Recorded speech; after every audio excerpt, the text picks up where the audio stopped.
গল্পের নতুন মোড়। দীপার মৃত্যুতে সেনগুপ্ত পরিবারের সকলে একেবারে ভেঙে পড়ে। বিস্তারিত জানতে সম্পূর্ণ ভিডিওটি দেখতে থাকুন।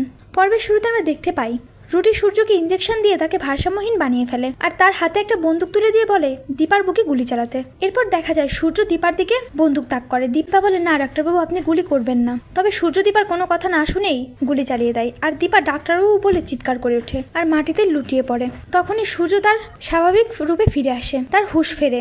সূর্যের হুঁশ ফিরলে সূর্য বুঝতে পারে সে কি করেছে। এদিকে দীপা জ্ঞান হারানোতে সোনারূপা মা বলে চিৎকার করে ওঠে। সঙ্গে সঙ্গে তাকে হসপিটালে নিয়ে যাওয়ার উদ্দেশ্যে বেরিয়ে পড়ে তারা। দীপাকে হসপিটালে নিয়ে গেলে ডক্টর সঙ্গে সঙ্গে তার পালস রেট চেক করে। ডক্টর বলে, সরি, পেশেন্টকে এখানে আনার আগে সে তার শেষ নিঃশ্বাস ত্যাগ করেছে।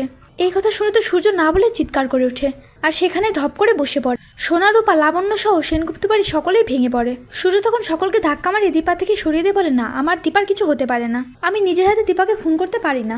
আমার দীপা আমার কাছে ফিরে আসবেই। এই বলে দীপাকে জড়িয়ে ধরে অচলে কাঁদতে থাকে সূর্য। এদিকে দেখা যায় তখনই সূর্য দীপাকে জড়িয়ে ধরা অবস্থাতেই ঠাকুরের দিকে তাকায় আর মনে মনে বলতে থাকে, ঠাকুর, তুমি আমার দীপাকে আমার কাছে ফিরিয়ে দাও, প্রয়োজনে তুমি আমার জীবন নিয়ে নাও। এই কথাগুলো বলতে বলতে সূর্য অযোধ্যায় কাঁদতে থাকে। তখনই ঠাকুরের পায়ের কাছ থেকে একটা ফুল পড়ে। সূর্য সেটা দেখতে পেয়ে আবারও দীপাকে শুইয়ে দিয়ে ঠাকুরের সামনে গিয়ে দাঁড়ায় আর ফুলটা হাতে তুলে নিয়ে ঠাকুরের কাছে প্রার্থনা করতে থাকে। এরপর ওই ফুলটা নিয়ে এসে দীপার মাথায় ঠেকায় সূর্য আর তার কিছুক্ষণের মধ্যেই হঠাৎ করে দীপা রেসপন্স করতে থাকে।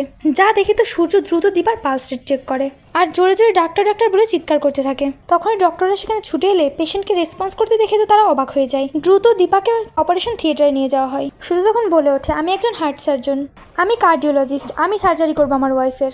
তখনই সূর্যের বাবা এসে সূর্যকে থামিয়ে দিয়ে বলে, তুমি অনেক বছর প্র্যাকটিস করো না, তুমি এই রিস্কটা নিও না। তবে সূর্য কারোর কথাই শোনে না। সূর্য ওটির ড্রেস পরে অপারেশন থিয়েটারে ঢুকে পড়ে। তো ভিউয়ার্স, সূর্য কি পারবে দীপাকে মৃত্যুর মুখ থেকে ফিরিয়ে আনতে? আপনাদের কি মনে হয়? কমেন্ট করে জানিয়ে দিন আপনাদের মতামতটি।